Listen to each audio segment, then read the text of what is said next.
Alam niyo ba guys, ang Diplomat Hotel na matatagpuan sa Baguio, Pilipinas ay isang makasaysayang hotel na kilala sa kanyang reputasyon na kinikilalang may mga multo. Una itinayo ito bilang isang pook na pahingahan at sa huli ay ginawang hotel.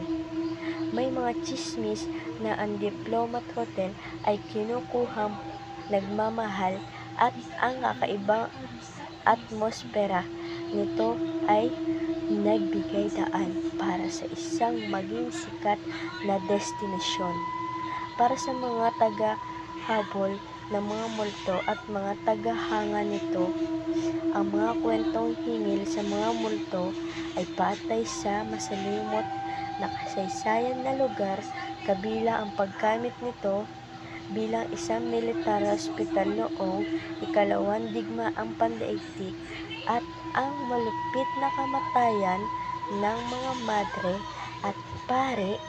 Ito ay naging paksa ng mga kwento-kwentong kalanurusan at mga kwento-kwentong kababalaghan. Paring walang ulo.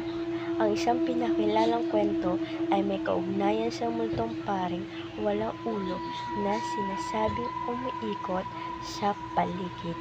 Ayon sa kwento, noong unang panahon ng ikalawang digmaan pandaigdig, may mga paring binubugbog at binupugutan ng ulo sa mga Hapones at mga multong ito ay isang sa mga biktima. Madreng maraming mga bisita na nagsasabi na nakita sila ng mga multong madre na naglalakad sa mga pasilyo ng hotel, lalo sa mga mataas na palapag.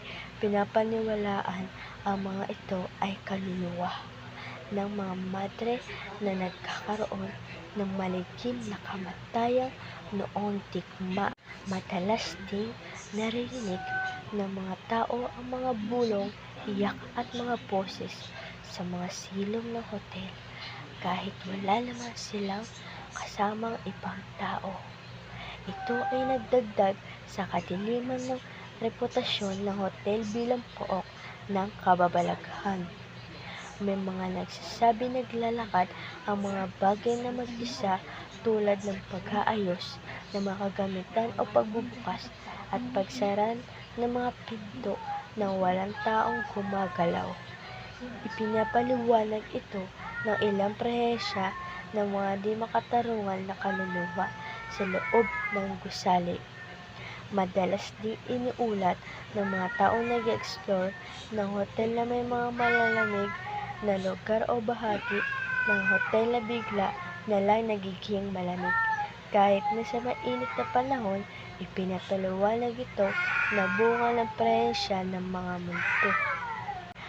Marami sa mga bumisita sa mga Diplomat Hotel ang makwento na nararamdaman nila ang matinding kaba o hindi kapaniwala na hindi nila ipinalag ng masamang damdamin para sila ay minamasdan o may kasamang nakikitang mga nilalang. Sa tingin nyo guys, totoo nga ba ang kwento na ito? Sa tingin ko ito ay kwento ng ating mga sinaunang tao, lalo na sa Hapones.